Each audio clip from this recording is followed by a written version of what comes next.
menjelaskan mengapa Indonesia atau mengapa bahasa Indonesia itu sebuah bahasa yang baik untuk dipelajari.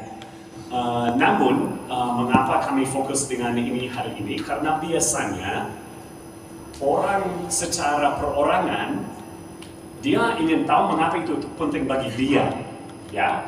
Jadi dia maaf kata tidak terlalu peduli mengapa itu penting secara umum. Dia mau tahu kenapa itu penting bagi dia, ya. Maka hari ini memang fokusnya lebih ke pribadi orang. Tapi saya rasa memang ada baiknya kalau pemerintah di Indonesia mempromosikan secara luas di skala besar. Tapi pada akhirnya kembali bahannya tadi, orang akan menjadi belajar kalau dia ingin belajar. Jadi kalau selama dia merasa itu sesuatu yang agak-agak abstrak di luar sana, perekonomian Asia, ya saya orang Amerika, maaf kata, apa saya peduli soal perekonomian Asia gitu. Tapi kalau saya tahu saya dapat pekerjaan di Indonesia, ya supaya saya bisa bekerja, dapat gaji, tidak gabut, ya saya harus bisa berbahasa Indonesia.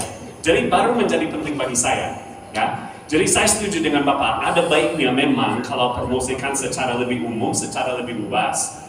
Tapi pada akhirnya kalau tetap di situ saja, akan kurang berhasil saya rasa. Ketika menyentuh hati pribadi orang, baru niat itu akan timbul.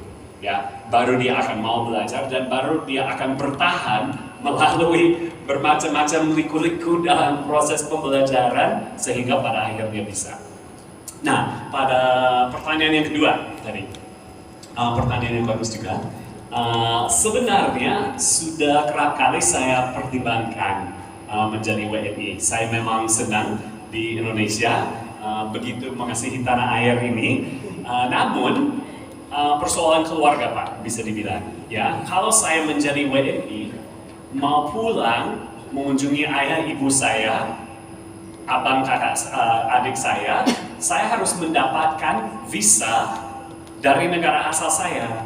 Karena untuk orang dewasa di antara Indonesia dan Amerika kan setiap negara punya persetujuan yang berbeda-beda. Saya tidak boleh memiliki keduanya. Ya, jadi saya harus pilih. Kalau menjadi WNI berarti udah bukan warga negara Amerika lagi.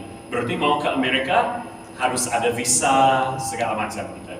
Jadi mempertimbangkan soal logistik, apalagi orang tua saya sudah cukup berumur, kalau suatu saat saya harus pulang untuk menolong merawat mereka atau bagaimana, terus harus